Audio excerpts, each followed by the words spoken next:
దానికి మంత్రి గారు చొరవ తీసుకోవాలి కూడా కోరుతున్నాను. Thank you. కృష్ణకుమార్ రాజు గారు. అధ్యక్ష, ఆ పేపర్ లీక్ అయిపోయినట్టుంది అధ్యక్ష. నేను ఏదైతే మాట్లాడదాం అనుకున్నామో గంటా శ్రీనివాస్ గారు మాట్లాడారు అధ్యక్ష. కొన్ని డెఫినెట్గా లీక్ అయిపోయింది. సంథింగ్ సమ్వేర్ వెంట్ రాంగ్ అధ్యక్ష. మీ సమయం ఎక్కువ తీసుకోను నేను, ఎందుకంటే ఐటీ రంగము అందరికీ తెలుసు, ప్రపంచం మొత్తం మీద ప్రతి ఒక్క భారతీయుడికి తెలుసు చంద్రబాబు నాయుడు గారు హైదరాబాద్లో ఏ విధంగా డెవలప్ చేశారు అనేది అధ్యక్ష. అట్లాగే అధ్యక్ష, వాస్తవాలు మాట్లాడుకోవాలి కాబట్టి Visakhapatnam IT parks association, Rushikonda IT parks association అధ్యక్ష నేను ప్రెసిడెంట్ అధ్యక్ష. నాకు కూడా ఒక కంపెనీ ఉంది. అట్లాగే రాజశేఖర రెడ్డి గారి సమయంలో వారి టైంలో మాకందరికీ కూడా ల్యాండ్స్ అలాట్ చేశారు అధ్యక్ష. చేసిన తర్వాత అక్కడ మేము బిల్ చేసాము. సరే, తర్వాత ప్రభుత్వము చంద్రబాబు నాయుడు గారు వచ్చిన తర్వాత అత్యంత అద్భుతంగా చేద్దామనుకున్న సమయంలో అధ్యక్ష మొదలు పెట్టడం జరిగింది. మిలీనియం టవర్స్ కట్టడం జరిగింది. అట్లాగే అన్ని బిల్డింగ్స్ లోకేష్ బాబు గారు కూడా ఎంతో మిలియం ఫేజ్ 2 టవర్స్ కూడా వారి ఆధ్వర్యంలోనే జరిగింది అధ్యక్ష. కానీ విశాఖపట్నానికో ఆంధ్ర రాష్ట్రానికో పట్టిన దురదృష్టం ఏంటంటే జగన్మోహన్ రెడ్డి గారు వచ్చిన తర్వాత వారికి ఐటీ రంగం మీద పూర్తి పట్టు కానీ వారికి ఉన్న అక్కడ ఉన్న మంత్రివర్యులకి కానీ ఏమీ తెలియనటువంటి వాళ్ళని ఐటీ మంత్రి కింద పెడితే మనము అక్కడ ఎక్కడికి వెళ్ళి గుడ్డు అని చెప్పి ఏదో మాట్లాడిన విషయాలు నేను మాట్లాడకూడదు లేని మళ్ళా అని. సో అటువంటి వారికి దురదృష్టం కొలిది ఇచ్చిన మళ్ళా అని సర్వనాశనం అయిపోయింది అధ్యక్ష. వారు చెప్పిన మాటలు కాకుండా వేరే చెప్తున్నా. STPI central government incubation centre విశాఖపట్నంలో పర్మిషన్ ఇచ్చి సెంట్రల్ గవర్నమెంటే డబ్బే 40 కోట్ల రూపాయలు డబ్బు ఇచ్చి ల్యాండ్ ఇవ్వండి బాబు మేము కడతామని చెప్పిన ల్యాండ్ కూడా ఇవ్వనటువంటి పరిస్థితి. ల్యాండ్ కూడా పెద్ద ఎక్స్టెంట్ కూడా కాదు, జస్ట్ ఓన్లీ 1 ఏకర్ ల్యాండ్. అది కూడా ఆ పాత ప్రభుత్వంలో ఏమీ చేయలేదు అధ్యక్ష. అట్లాగే అధ్యక్ష, వాళ్ళు చేసిన గొప్పతనం ఏంటంటే ఏదైతే మిలీనియం టవర్స్ ఉన్నాయో, మిలియన్ టవర్సే కాకుండా ఫేజ్ 2 టవర్స్ ఉన్నాయి అధ్యక్ష. దాంట్లో చంద్రబాబు నాయుడు గారు లోకేష్ బాబు గారు ఉన్న సమయంలో అధ్యక్ష స్టార్టప్ విలేజ్ అని చెప్పి కట్టారు అధ్యక్ష. ఆ స్టార్టప్ విలేజ్లో 150 స్టార్టప్ కంపెనీస్, చిన్న స్టార్టప్ కంపెనీస్ ఉండేవి అధ్యక్ష. అట్లాగే నాస్కామ్ వేర్ హౌస్ సెంటర్ కూడా ఉండేది, లోకేష్ బాబు గారికి తెలుసు. అట్లాగే సింగపూర్ ఇంక్యుబేషన్ సెంటర్ కూడా అక్కడ ఉండేది అధ్యక్ష.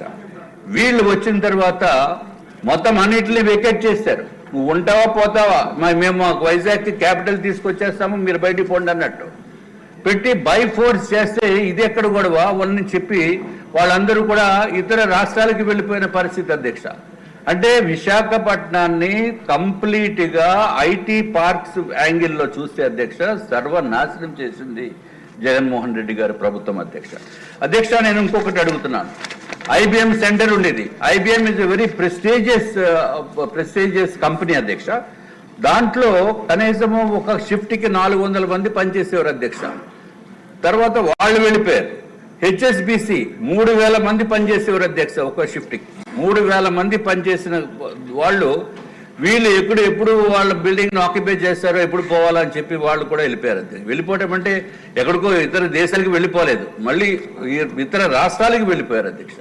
అట్లాగే వైజాగ్లో ఏదైతే ఎవరికి గ్యారంటీ లేనటువంటి పరిస్థితి, అంటే కంపెనీ స్టార్ట్ చేస్తే గ్యారంటీ లేదు అక్కడ ఉండొచ్చో లేదో, అయిపోయింది అధ్యక్ష. I'm the president of IT parks association. This pertains to Visakhapatnam and also I'm the floor leader of Bharatiya Janata party. Floor leaders కూడా మీరు సమయం ఇవ్వకపోతే ఎట్లా దయచేసి అధ్యక్ష. I don't have any other option. ఎందుకంటే గౌరవ మంత్రి వారు ఉన్నారు, ఆయన దీని మీద పైన సమాధానం చెప్పాలి, డెఫినెట్ గా సమాధానం చెప్పాలి అధ్యక్ష. ఎందుకంటే అధ్యక్ష మేము నిక్సీ అని national internet exchange of India, ఆ నిక్సీని తీసుకురావడానికి పూర్తి ప్రయత్నం చేశాం అధ్యక్ష. వాళ్ళ ఆఫీసర్స్ వచ్చారు, నేను ఒక్కనే కాదు, నాతో పాటు మా మిత్రులు నరేష్ కుమార్ అని సింబియోసిస్ టెక్నాలజీస్ వాళ్ళు ఉన్నారు అధ్యక్ష. వాళ్ళని తీసుకొచ్చి కేవలం 3000 నుంచి 5000 SFT ఇవ్వండిరా బాబు మేము అక్కడ పెడతామంటే సైట్ ఇవ్వలేదు అధ్యక్ష, ప్లేస్ ఇవ్వలేదు. ప్లేస్ ఇవ్వడం వల్ల అనేది అది ఉంటే ఏంటంటే ఇంటర్నెట్ తక్కువ రేట్ తోటి వస్తుంది, అన్ఇంటరప్టెడ్ ఇంటర్నెట్ వస్తుంది, అన్ని విధాలుగా కానీ ఫుల్ క్వాలిటీ ఇంటర్నెట్ వస్తుంది అధ్యక్ష. అటువంటి దానికి ప్లేస్ ఇవ్వడం వల్ల అని వాళ్ళు వెళ్ళిపోయారు అధ్యక్ష. I definitely want to know from the honourable minister whether he's going to try and bring it back or not. So this is very very very important అధ్యక్ష.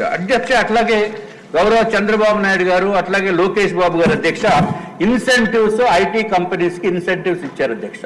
ఆ ఇన్సెంటివ్స్ ఏంటంటే ఏదైతే మనము ఐటీ కంపెనీ పెట్టిన తర్వాత రెంటల్ ఇన్సెంటివ్ అధ్యక్ష 50% rent మేము pay చేస్తామని చెప్పి ప్రభుత్వం ఇచ్చిన తర్వాత, అట్లాగే ఎంప్లాయ్మెంట్ చేసిన వాళ్ళకి కూడా సంవత్సరం కంప్లీట్ చేసిన తర్వాత వాళ్ళకి కూడా ఎంప్లాయ్మెంట్ ఇన్సెంటివ్ ఇస్తామని చెప్పిన తర్వాత అధ్యక్ష ఎంతో మంది రావటం జరిగింది అధ్యక్ష. ఈ పాత ప్రభుత్వం వచ్చిన తర్వాత అసలు దిక్కు మొక్కు లేనటువంటి విషయంలో మొత్తం ఐటీ అంటే సున్నా అయిపోయిన పరిస్థితి ఉంది అధ్యక్ష. ఇప్పుడు మళ్ళీ చంద్రబాబు నాయుడు గారి ప్రభుత్వము గౌరవ మంత్రివర్గ